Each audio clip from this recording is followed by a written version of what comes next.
Next question करेंगे, question number 11। Calculation of cash price buy back calculation method. Back calculation method क्या है, question के through मैं आपको भी बताती हूँ।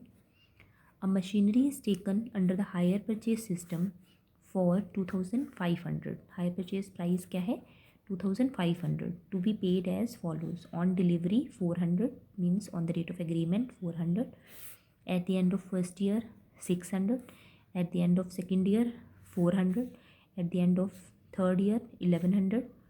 ठीक है, तो आप देख रहे हो जितनी इंस्टॉलमेंट्स हैं डिफरेंट हैं। इससे पहले वाली सारे क्वेश्चंस में इंस्टॉलमेंट आपकी सेम होती थी। ठीक है, तो एक तो इंस्टॉलमेंट आपकी क्या है, डिफरेंट है, और आपको क्या दिया गया है ऊपर, टोटल हायर परचेज प्राइस दिया है।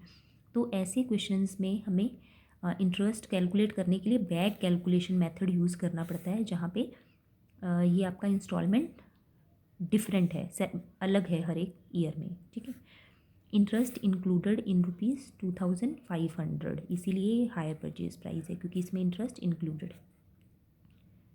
Being charged on the cash value at 10% per annum, means rate of interest क्या है, 10% है। जनरल एंट्रीज करनी है, रेट ऑफ डेप्रिशिएशन दिया है 5%। ठीक है, तो बैक कैलकुलेशन मेथड में आप किस तरीके से एनालिटिकल टेबल बनाएंगे एंड इंटरेस्ट कैलकुलेट करेंगे, ये देखिए। बैक कैलकुलेशन मेथड में जहाँ पे जो इंस्टॉलमेंट दी हैं हर एक ईयर में डिफरेंट दी हुई है। ठीक है, फर्स्ट ईयर में 400 जो है वो आपका डाउन पेमेंट है, उसके बाद सारी इंस्टॉलमेंट आपकी जो है वो डिफरेंट दी हैं। क्लियर, तो ऐसे क्वेश्चन को किस तरीके से करेंगे, 3 कॉलम्स ड्रॉ करने हैं यहाँ पे आपको। फर्स्ट कॉलम जो आपका होगा यहाँ पे वो क्या होगा, इंस्टॉलमेंट प्लस कैश प्राइस। पहले आप आउटस्टैंडिंग कैश प्राइस बनाते थे, लेकिन बैक कैलकुलेशन में आपका फर्स्ट कॉलम क्या हो जाएगा, instalment plus cash price. Second, calculation of interest and the last one is same वैसे ही इंस्टॉलमेंट। क्लियर, चलिए, इंस्टॉलमेंट प्लस कैश प्राइस दो चीज़ें होनी है। ठीक है, अब बैक कैलकुलेशन का मतलब क्या है, हम रिवर्स ऑर्डर में चलेंगे, मतलब सबसे पहले लास्ट इंस्टॉलमेंट, फिर सेकंड, फिर फर्स्ट। ठीक है, तो रिवर्स ऑर्डर में आपको चलना है। तो सबसे पहले आप लास्ट इंस्टॉलमेंट देखोगे क्वेश्चन में क्या दी है। तो आपने अभी क्वेश्चन में पढ़ा कि फर्स्ट इंस्टॉलमेंट 600 की थी, सेकंड 400 की थी एंड थर्ड 1100 की है। क्लियर, तो लास्ट इंस्टॉलमेंट कितने की हो गई, 1100। और जब लास्ट इंस्टॉलमेंट की बात करते हैं तब तक हमारे पास कैश प्राइस कुछ भी नहीं होता है, यहाँ पे ज़ीरो होता है। क्लियर, तो लास्ट इंस्टॉलमेंट हमने ले ली 1100। इस 1100 पे हम इंटरेस्ट कैलकुलेट करेंगे, क्योंकि बैक कैलकुलेशन है, रिवर्स ऑर्डर में कर रहे हैं, तो यहाँ पे जो रेट ऑफ इंटरेस्ट का फॉर्मूला है वो चेंज हो जाता है। यहाँ फॉर्मूला क्या हो जाता है रेट ऑफ इंटरेस्ट का, रेट ओवर 100 प्लस रेट। ठीक है, तो ये क्या फॉर्मूला हो गया आपका, रेट ओवर 100 प्लस रेट, ये फॉर्मूला हो जाएगा, मतलब 10 ओवर 100 प्लस 10। ठीक है, तो 10 ओवर 110 हो गया बैक कैलकुलेशन मेथड में, अदरवाइज 10 ओवर 100 होता था इससे पहले वाले मेथड्स में। आपने इंटरेस्ट कैलकुलेट किया, इंटरेस्ट आया 100। क्लियर, इंस्टॉलमेंट कितनी दी है, 1100। 1100 में क्वेश्चन में ऑलरेडी लिखा है 2500 है और उसमें इंटरेस्ट इंक्लूडेड है। इट मीन्स ये जो इंस्टॉलमेंट है 1100 की, उसमें ये 100 रुपीज़ इंक्लूडेड है, आपने माइनस कर दिया तो 1000 क्या आ जाएगा, कैश प्राइस। अब ये कैश प्राइस आगे नेक्स्ट इंस्टॉलमेंट के टाइम पे आपको इधर लेके जाना है, ये जो 1000 कैश प्राइस है। ठीक है, क्योंकि ऊपर हेडिंग दी थी इंस्टॉलमेंट प्लस कैश प्राइस, तो सेकंड जो इंस्टॉलमेंट है वो 400 की है, क्वेश्चन में दी है, प्लस क्या करना है आपको, कैश प्राइस। तो कैश प्राइस कौन सा वाला प्लस होगा यहाँ पे, प्रीवियस। यहाँ पे तो देखो इससे पीछे कुछ है ही नहीं ना, क्वेश्चन स्टार्ट हुआ है यहाँ पे लास्ट इंस्टॉलमेंट से, इसलिए यहाँ हमने कोई कैश प्राइस ऐड नहीं किया था। लेकिन सेकंड इंस्टॉलमेंट के केस में हमने सेकंड इंस्टॉलमेंट ले ली और उसमें ये वाला कैश प्राइस ऐड कर लिया, तो टोटल अब हमारे पास आ गया 1400। 1400 पे हमने यही रेट ऑफ इंटरेस्ट लगाया और इंटरेस्ट कितना आ गया, 127।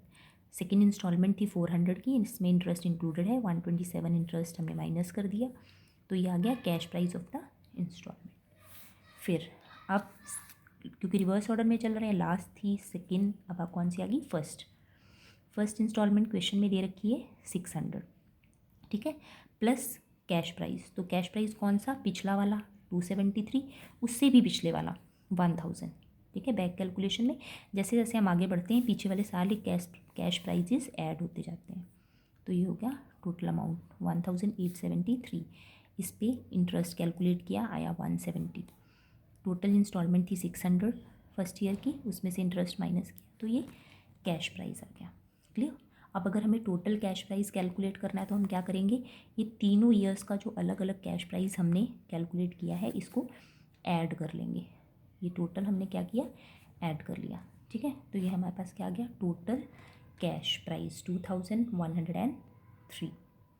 अब इस क्वेश्चन में हमें जनरल एंट्रीज पूछी हैं। जनरल एंट्रीज करते हैं। अब जनरल एंट्रीज करनी है। ये देखो, फर्स्ट ईयर में सबसे पहली एंट्री हमारी होती है डाउन पेमेंट की, जिस दिन एग्रीमेंट हुआ है। एंट्री होती है asset account debited to cash. Down payment बताया है क्वेश्चन में 400, तो 400 रुपीज़ से एंट्री हमने पास कर दी। सेकंड एंट्री होती है इंस्टॉलमेंट ड्यू की। इंस्टॉलमेंट ड्यू की एंट्री होती है asset account debited, interest account debited to hire vendor. ये अमाउंट आपको, ये कैश प्राइस फर्स्ट ईयर का इंटरेस्ट और टोटल इंस्टॉलमेंट आपको कहाँ से देखना है, आपके एनालिटिकल टेबल से, जो मैंने अभी आपको बताया कैसे बनाया आपने ना। आप लेकिन ध्यान रखिएगा कि रिवर्स ऑर्डर में आपने बनाया है। तो अगर आपको फर्स्ट ईयर का देखना है तो ये नहीं देखेंगे आप, फर्स्ट ईयर कौन सा है आपका, यहाँ पे ये फर्स्ट इंस्टॉलमेंट, ये फर्स्ट इंस्टॉलमेंट पे जाए। ये टोटल इंस्टॉलमेंट हो गया 600, इंटरेस्ट 170, कैश प्राइस 430। ठीक है, तो cash price of the asset 430, interest 170, total पे कितना करना है 600। ठीक है, ड्यू के बाद नेक्स्ट एंट्री आती है पेमेंट की, तो एंट्री कर दी hire vendor to cash 600 pay कर दिया। देन नेक्स्ट एंट्री होती है डेप्रिशिएशन की, डेप्रिशिएशन टू मशीनरी। डेप्रिशिएशन हमेशा किस पे होता है, कैश प्राइस पे। तो टोटल अभी हमने ये निकाला, कैश प्राइस कितना है 2103 into rate of depreciation question में आपको दे रखा है 5%, तो 5% करके आ गया 105। क्वेश्चन में बोला है रिटर्न डाउन वैल्यू। ठीक है, तो इट मीन्स आप हर ईयर के एंड में return down value previous depreciation को माइनस करके निकालेंगे, उस पर 5% डेप्रिशिएशन आपको कैलकुलेट करना होगा। Then at the end of the year आप क्या करते हैं, इंटरेस्ट एंड डेप्रिशिएशन को P&L अकाउंट में डाल के क्लोज कर देते हैं। ठीक है, तो सेम इसी तरीके से आपको नेक्स्ट 2 ईयर की भी एंट्री करनी है, सेकेंड एंड थर्ड ईयर की एंट्री सेम वैसे ही होती हैं, सिर्फ डाउन पेमेंट की एंट्री को छोड़ के बाकी चारों एंट्रीज आपकी रिपीट हो जाएंगी। अमाउंट आप अपने एनालिटिकल टेबल में से देख के लिखेंगे।